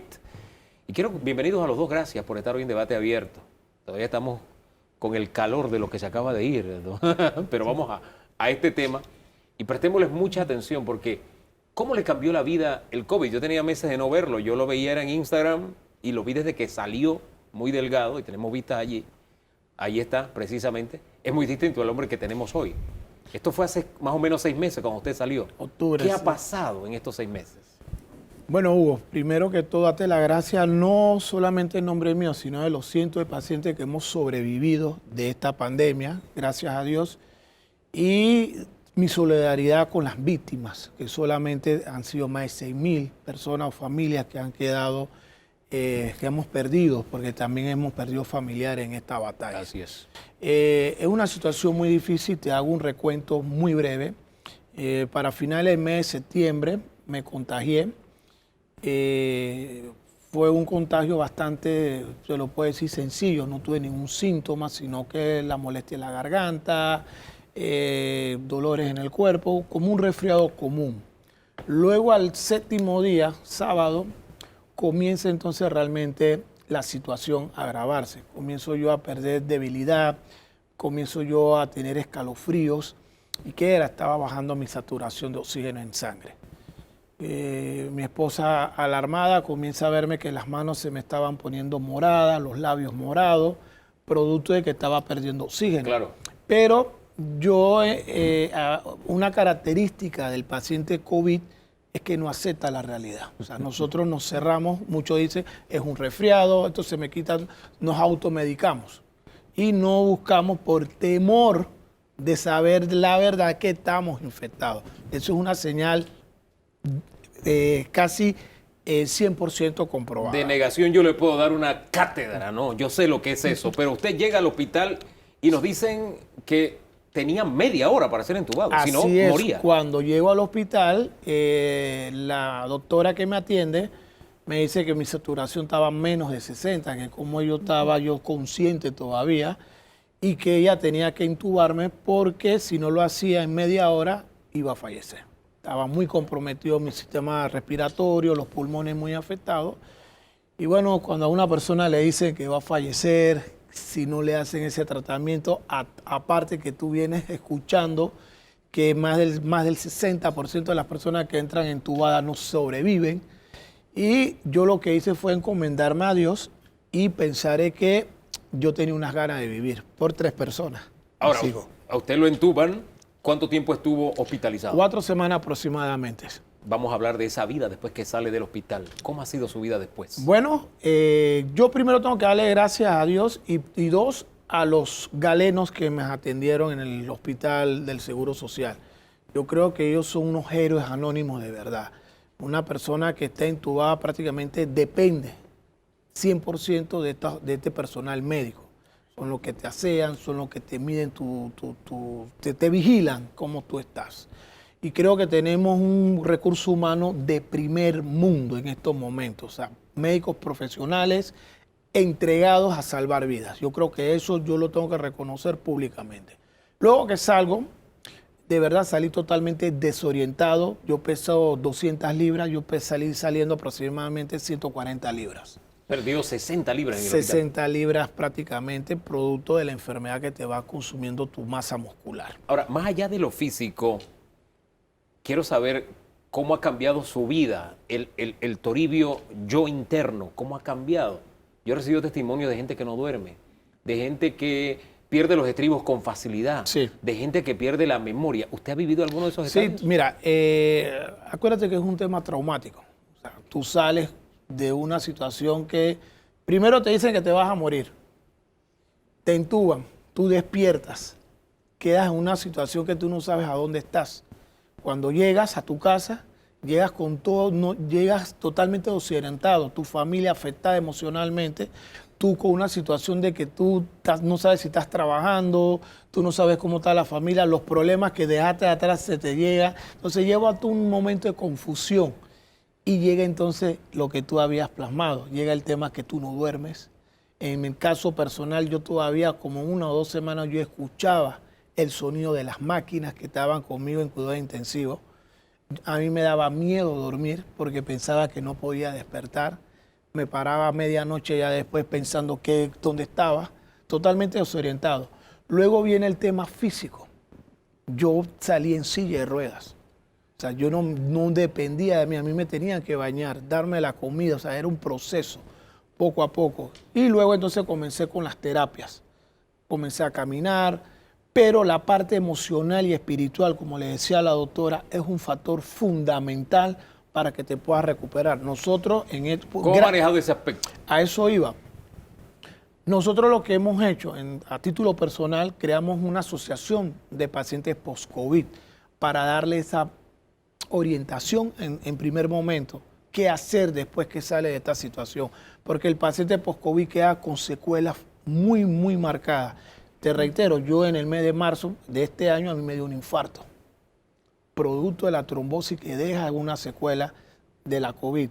En marzo de este año. De este año. Cuando usted estuvo en octubre en el hospital. Así es, prácticamente 3 meses después que salí. Entonces muchas personas, ya no tengo evidencia científica, pero sí tengo como periodista algunos datos de personas que han fallecido después de salir de este tema del COVID por un infarto. Entonces, claro, ¿qué hacemos nosotros? Somos un grupo de apoyo donde orientamos a estos pacientes qué hacer. Y esto es lo que tú estás diciendo, de esta situación post-COVID, que no duermen, hay mucha ansiedad. Nosotros hacemos grupos de oraciones, grupos de apoyo emocional, de conversar, de ver cómo te podemos ayudar. Y hemos tenido mucho respaldo hasta el momento. El solo hablar sana, y quien nos puede hablar un poco de esto y también de la experiencia vivida con pacientes post-COVID es usted, doctora Herrera. Tenemos un testimonio, pero usted, por sus manos, por su consultorio han pasado, me imagino, cientos de personas que han superado la COVID. Sí, mire, al principio se pensaba que era recuperarse después que salían de la cuarentena o de los 14 días, pero hemos visto y se ha llegado, se está trabajando en el Ministerio de Salud, se está trabajando en la guía de atención de pacientes post-COVID. No es solamente crear la instalación, sino la guía que debemos seguir todos los médicos, porque más de 350,000 personas se han recuperado, pero se han recuperado de la fase aguda del COVID. Falta ver las secuelas de otros síntomas, como ha mencionado Toribio muy bien, que el hecho está de no poder dormir, se acuestan y no pueden conciliar el sueño, que es un insomnio diferente al de la depresión, que la depresión se suma también. Así es. Porque el insomnio de la depresión habitualmente es de la mitad de madrugada, pero el de la ansiedad que queda en los pacientes post-COVID es al inicio, no pueden conciliar el sueño, por eso que usted bien describía. Entonces tenemos el tema del miedo, el miedo increíble, el temor, la sensación esa de que algo me puede pasar, la adaptación nueva. Entonces, el tema de hablar, como ustedes bien señalaban, no hay que hacer una patología de esto, no todo tiene que recibir medicamento. Con una buena escucha nos va a colaborar para que podamos mejorar. Incluso ustedes saben que cuando uno llora, uno está bien afectado y llora, esa descarga de esas lágrimas como que lo alivia. Entonces, es un tema de los grupos, de no llegar a patologizar en la situación post-COVID, sino que aquellos que después de estar en grupo, con el apoyo espiritual, con la familia, no puedan resolver, entonces buscar ayuda profesional. Doctora, ¿qué es lo que más le ha impactado a usted de los cuadros que ha recibido post-COVID? Mira, el tema es de conocer personas que tenían un funcionamiento súper muy activo y que ahora hay que trabajar con ellos y se ha tenido que trabajar por más tiempo para que se recuperen de ese estrés post-trauma que han tenido. Es decir, no me atrevo, tengo miedo, me va a pasar, me voy a volver a contagiar. Entonces, ese proceso de readaptación, eso en personas que anteriormente eran unas personas muy activas, muy proactivas, eso me afectó. Y lo otro es el tema del personal sanitario. El personal sanitario, Toribio ha señalado algo importante, pero las enfermeras se convirtieron en los familiares de esos pacientes que han estado entubados, incluso de aquellos que fallecieron. Esas eran las que le daban la tocada de mano, decir no estás solo, le hacían su oración. Entonces, ese personal sanitario que ha tenido que repetir eso muchas veces para aquellos que han salido y están en su casa o aquellos que han fallecido, ese personal se ha convertido en un personal importante, pero también se ha visto afectado. Don Danilo. Sí, estamos hablando de una enfermedad que puso en evidencia grandes debilidades de nuestra sociedad y que exigió grandes fortalezas de la sociedad. Así. Entre las debilidades que es el hecho de que esta es una sociedad enferma, porque la gente que tenía los factores de riesgo, todas estas comorbilidades, hipertensión, sobrepeso, todos los problemas renales, estuvieron ahí expuestos. Por un lado eso, y luego lo que ha causado el término post-COVID en enfermedad. Desde el punto de vista psiquiátrico, desde el punto de vista de nuestra conducta, cuando uno suma todos estos miles de individuos enfermos, ¿qué lección nos deja? ¿Qué cambio nos deja culturalmente? Mira, yo pienso, y es una opinión profesional, pero también como persona, el tema que tenemos que hacer un cambio, tenemos que modificar, tenemos que buscar nuevos estilos de vida. La vida no es 100 años ni 10 años, la vida es hoy. Hoy tenemos que disfrutar, hoy tenemos que compartir, hoy tenemos que mejorar. Porque el tema es cuando empezó la pandemia decían, no, es que la pandemia va a sacar lo mejor de todos los seres humanos. Sacó lo bueno, pero lo menos tan bueno también. ¿No? Para no decir, no es así. Entonces, tenemos que replantearnos qué queremos de aquí en adelante. La pandemia, como usted bien dijo, es una sindemia. Tenemos la pandemia del COVID, tenemos la pandemia de la pobreza, la pandemia de las enfermedades crónicas y encima de eso sumamos la pandemia del aspecto de salud mental. Entonces, en eso tenemos que trabajar. Ahora, en eso tenemos que trabajar y aquellos que han superado la COVID, claro que necesitan ayuda, buscar ayuda que a veces nos resulta tan difícil. ¿Dónde encontrarla? Le doy el espacio a los dos. Mira, nosotros de la asociación que está en este momento en formación, somos como 30, 50 miembros ahora mismo, nosotros lo que estamos haciendo es remitirlos a las clínicas post-COVID de la Caja de Seguro Social que hay en estos momentos, que es una iniciativa endémica en la región. Panamá ha ido a la vanguardia en este aspecto, donde ha colocado estas pequeñas instalaciones para retomar a estos pacientes post-COVID y darle un seguimiento. Sin embargo, no todos los pacientes se atreven a dar este paso. ¿Por qué? Usted lo dijo atinadamente, miedo. 2, el tema de recursos. Muchas personas están sin trabajo. Aunque se han dado todas las condiciones por pandemia de que se le han extendido la ficha, se le han extendido algunas cosas, pero en la concreta, como hablamos nosotros en el Algor Popular, están buscando el día a día, están en la informalidad y está buscando ese trabajo, no le da tiempo para atenderse. ¿Qué alternativas hay? ¿Llamada telefónica? Nosotros lo que estamos haciendo, grupo de Zoom? En estos momentos estamos haciéndolo por Zoom. Ajá. Y por el tema de las medidas de bioseguridad. ¿Dónde pueden obtener información para estar en contacto? Pueden estar al correo pacientepostcovid@gmail.com. Repítaselo. Pacientepostcovid@gmail.com. ¿Qué pone usted sobre la mesa a quienes necesitan ayuda, doctora? Uno, que tienen que buscar un motor que lo impulse. No necesariamente tiene que ser un área profesional. un apoyo espiritual, la familia, un amigo. Si con eso yo no resuelvo, tengo que acercarme a los centros de salud o a las policlínicas, tienen que buscar ayuda, porque si ya me persiste un insomnio de larga data que está afectando mi día a día, ya Sí, por hay un más que yo problema. haga una higiene del sueño, no voy a resolver y voy a estar con conflictos con personas. Entonces, buscar ayuda profesional en ese caso. Lo otro es que las llamadas en 169, opción 2, o si es un tema muy, muy urgente, 523-6800, el Instituto Nacional de Salud Mental. Ahí están sobre la mesa alternativas a usted que ha superado la COVID en esta nueva etapa. Hay una mano amiga, una mano que se extiende para ayudarle en esta situación difícil y hay esperanza, que es lo importante, porque Así. la vida sigue, eso es lo importante. La vida sigue y si no puede vivirla día a día, vamos a vivirla momentito a momentito porque la vida es bien sabrosa. No se ha acabado la COVID, vamos a darle un vistazo de cómo se está observando a nivel mundial. Un especialista a nivel internacional mira Panamá y mira el mundo en COVID. Néstor Sosa, luego de la pausa.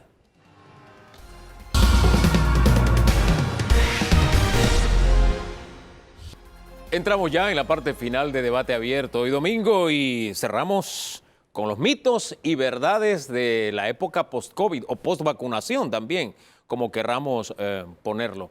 El doctor Néstor Sosa nos acompaña. Doctor, muy buen día, ¿cómo está? Cómo no, muy bien, Hugo, gracias. Gracias por la invitación. Usted está en Nuevo México, ¿no?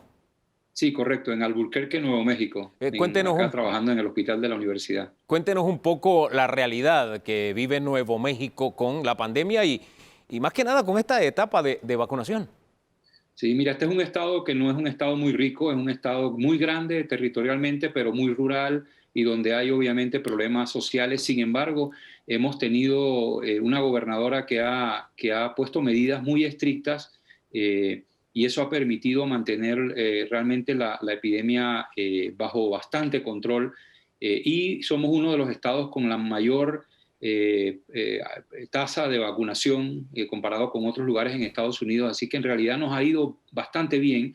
Obviamente tuvimos una ola en la primavera, digamos en abril del año pasado y nuevamente al final del año, pero después de eso hemos visto una disminución en los casos por el esfuerzo, ¿no?, de la gente que usa la mascarilla, que mantiene la distancia social y por otro lado por el avance relativamente rápido de la vacunación acá en Nuevo México. Ustedes están usando allá también Moderna y Pfizer, ¿no, doctor?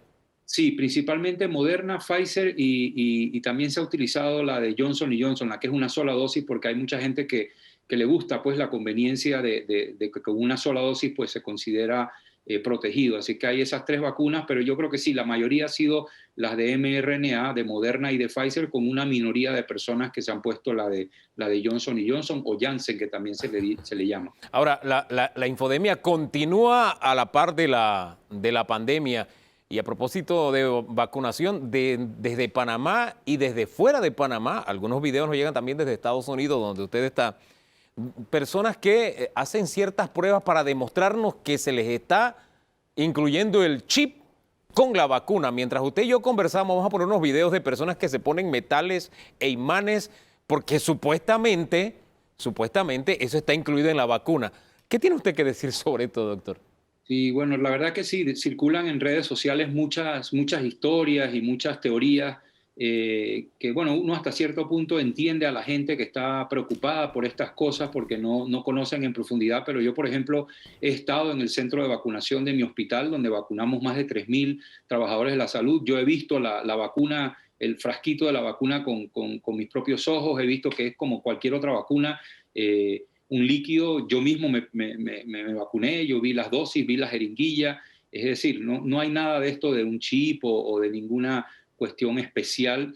Es una vacuna, sí, que obviamente se desarrolló rápidamente, pero se hicieron todos los pasos normales, y no solamente una, hay varias casas que han hecho esta vacuna y la verdad es que es una de las vacunas más eficaces, quizás comparable único solamente con el sarampión, porque tiene una protección en algunos casos hasta de 90, 95% y casi de 100% de prevenir la enfermedad severa. Así que son vacunas muy seguras, son vacunas altamente efectivas y bueno, y estas historias de los chips o de otras cosas realmente yo creo que son más que nada como mitos populares, pero no hay nada científico que tenga base o que dé base a ese tipo de creencias realmente. Y ya le digo, yo me vacuné hace ya casi 5 meses y estoy muy bien, y mi familia, todos los que estaban dentro de la categoría de vacunar se han vacunado y también están bien, y no hay ninguna situación especial. Como toda vacuna, pues hay gente que le da fiebre, que se siente mal, que le da dolor de cabeza unos días después, especialmente después de la segunda dosis, pero eso es parte de la reacción inmunológica. Y bueno, obviamente, como todo en la vida, hay personas que la vacuna no le funciona porque tienen algún problema en el sistema inmunológico y de todas maneras le da la enfermedad, pero es rarísimo. Realmente, acá en Estados Unidos, que seguimos a los vacunados, se ha visto que el porcentaje de casos después de una vacunación completa es un porcentaje mínimo, o sea, 0.00002, un número realmente muy, muy pequeño de incidencia de infección sintomática y de hospitalización.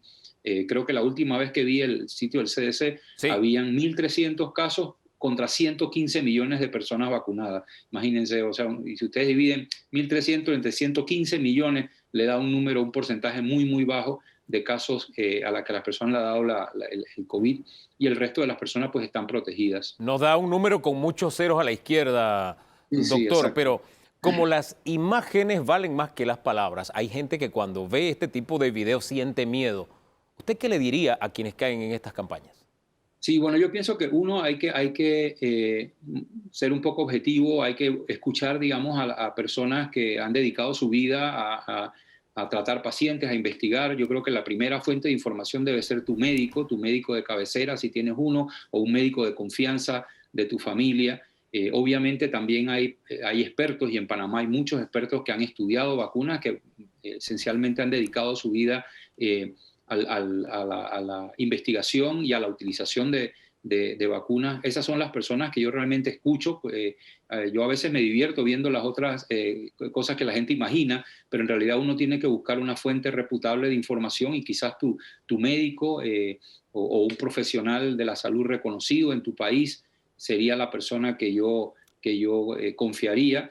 Y aún así uno también puede investigar, pero lógicamente si no tienes la preparación, si no conoces bien en profundidad cómo se analizan las cosas científicamente, pues es un poco difícil para la persona, digamos, que no está en ese campo, deslindar lo que es verdad de lo que es, digamos, cuento o básicamente incluso mensajes malintencionados, porque también hay que reconocerlo. Hay personas que ponen estas cosas en redes sociales para causar confusión, quizás para vender otros productos que no son las vacunas, y entonces quieren pues inventar que hay otros productos que son más seguros que las vacunas, y ellos hacen dinero con eso, y por eso ponen esas cosas. Pero yo creo que aquí lo más importante es hablar con gente que uno sabe que saben y que son de personas de tu confianza, ¿no? Eso y que usted no estar acaba... creyendo todo lo que sale en redes sociales, porque cualquiera hace un video de lo que sea, con las capacidades de editar videos que existen actualmente. Prácticamente todo es posible y todo se puede falsificar o crear, y no por eso uno tiene que estar creyendo esas cosas, ¿no?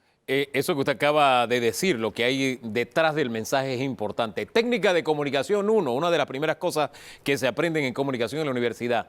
Ningún mensaje es gratuito, todo mensaje tiene una intención. Así que todo lo que usted recibe en las redes, en su WhatsApp, etcétera, tiene una intención de fondo. Y si uno no piensa en la intención que hay de fondo, puede caer precisamente en lo que se está buscando, puede ser miedo o lo que sea.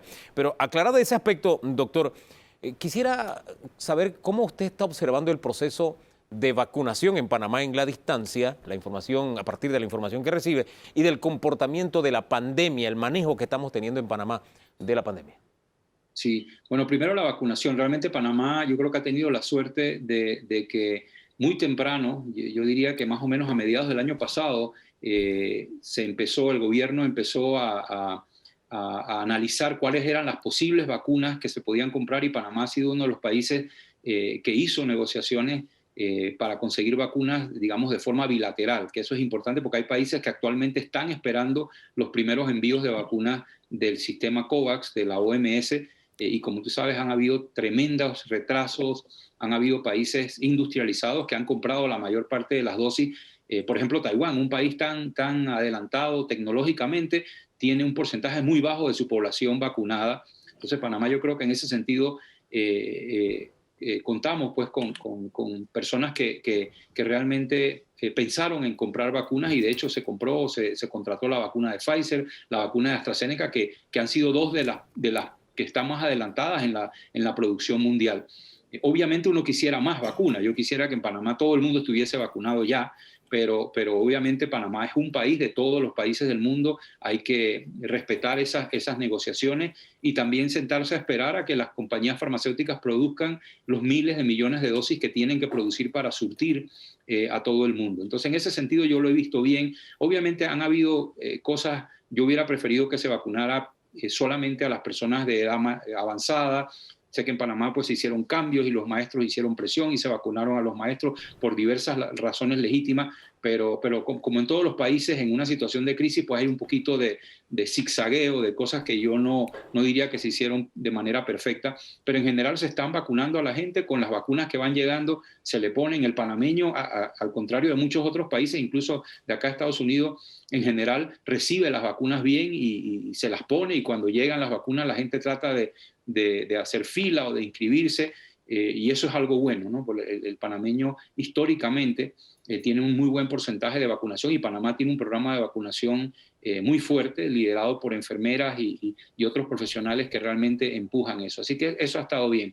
Ahora, el manejo de la pandemia, sí, te digo la verdad, es muy difícil. Es decir, si yo comparo Panamá con Nueva Zelanda, pues digo que Panamá lo ha hecho muy mal, porque obviamente hemos tenido una gran cantidad de casos, pero es muy fácil criticar. Esta es una situación difícil. Mira, acá en Estados Unidos en general no se pudo contener la pandemia, y ciudades como Nueva York, hasta hace muy poco tiempo el estado de Michigan, estaban teniendo muchos casos, porque es muy difícil combinar las medidas de control de pandemia, o sea, el distanciamiento social, el quedarse en la casa, la mascarilla, con la subsistencia de la gente. Y en América Latina lo hemos aprendido, es muy difícil. Estas cuarentenas y estos lockdowns o encierros en casa son muy difíciles porque hay mucho trabajo eventual, hay mucha economía informal, y eso hace difícil que la gente cumpla las medidas, y otras cosas que tienen que ver con la idiosincrasia. Pues nosotros no somos ni taiwaneses ni japoneses, somos en mayoría latinoamericanos, y somos de reunirnos en el patio de la casa, a jugar dominó, a conversar con los amigos,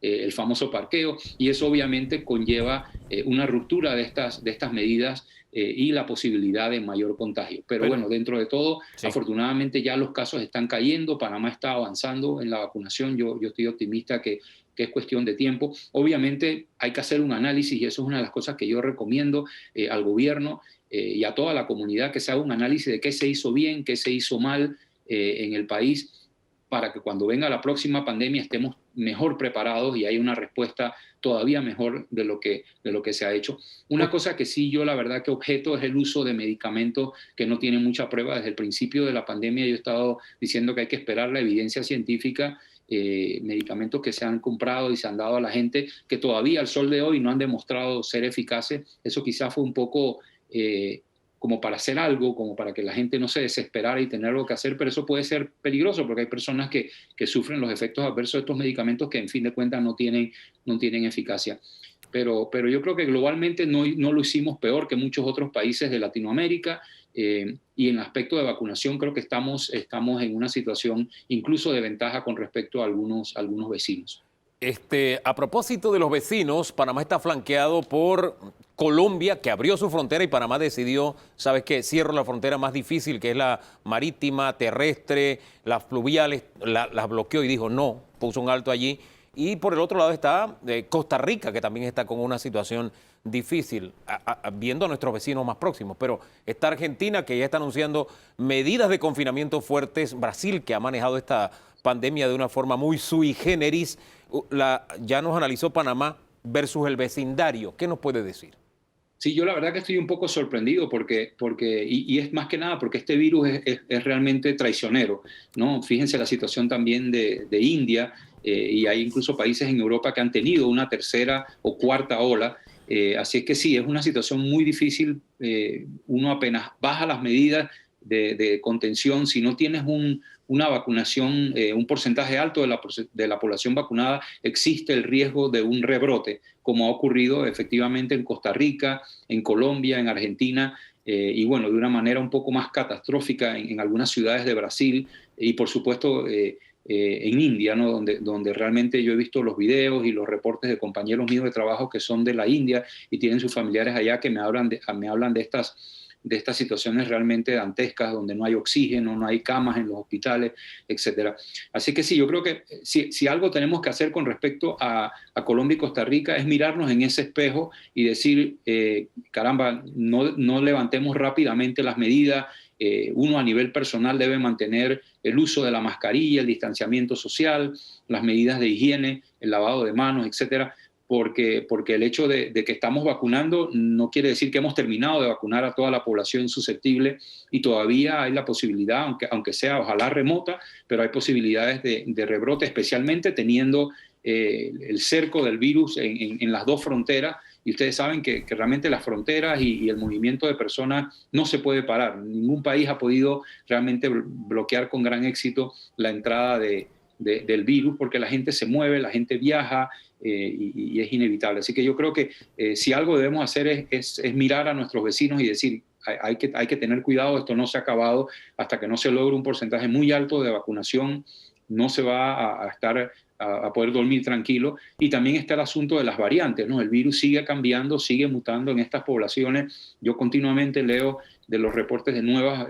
variantes o mutaciones del virus que le confieren cierta ventaja, especialmente en la transmisión, y representan un peligro. Hasta ahora las vacunas parecen efectivas, o casi todas, no todas, pero casi todas parecen efectivas contra las variantes, pero puede surgir una variante que la vacuna no controle y habría que volver a considerar las medidas estas no farmacológicas, ¿no? Que todo el mundo odia y que, bueno, el comercio siempre dice, no, otra vez nos van a cerrar y tal, pero bueno, es eso o nuevamente las hospitalizaciones y la pérdida de vida. Así que hay que tener digamos, que el radar encendido, vigilar de cerca los casos y estar pendiente de que no haya necesidad de tomar ninguna otra medida y en lo posible seguir avanzando la vacunación, que esa es la luz al final del camino, ¿no? Y tratar de que se siga vacunando a la gente lo más rápido posible y en el orden, obviamente, de los más susceptibles a morir a los menos susceptibles a morir, incluyendo más adelante los niños también, ¿no? Que son una población que no se enferma gravemente, pero que todavía pueden tener la enfermedad y complicarse. Brevemente, para concluir, doctor,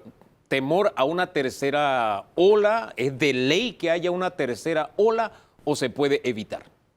Sí, bueno, la verdad que yo con este virus no me atrevo a pronosticar nada, Hugo. Te digo, por ejemplo, acá los expertos del CDC han pronosticado que antes que terminemos la vacunación, especialmente ahora que viene el verano de acá de Estados Unidos y la gente sale y va a hacer barbacoas y se va de viaje, etcétera, va a haber una pequeña tercera ola, a pesar de que tenemos casi un 50% de la población ya completamente vacunada.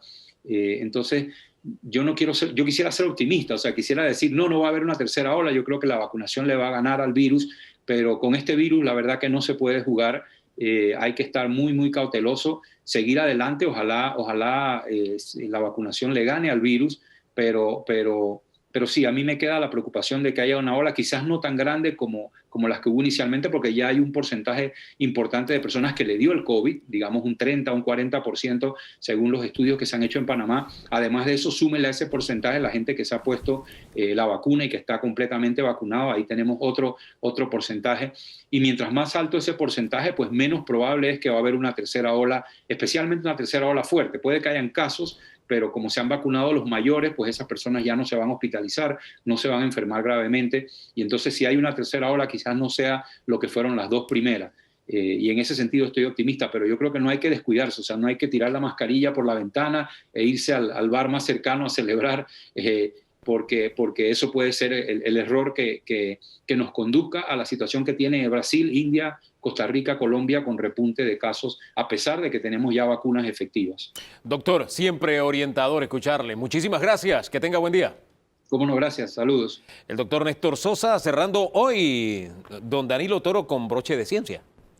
Sí, tenemos una perspectiva en la que, a pesar de que varios países de la región cantaron victoria, el doctor Sosa pues nos pone de relieve que no puede haber nada por el estilo, no tiene que haber nada por el estilo, tiene que haber cautela. El lenguaje del doctor Sosa es de cautela, precaución, es conservador y deja abiertas las posibilidades a la que todavía, pese a que estamos en un periodo de vacunación contra la pandemia, todavía veamos la posibilidad de que una tercera hora esté allí a la sombra.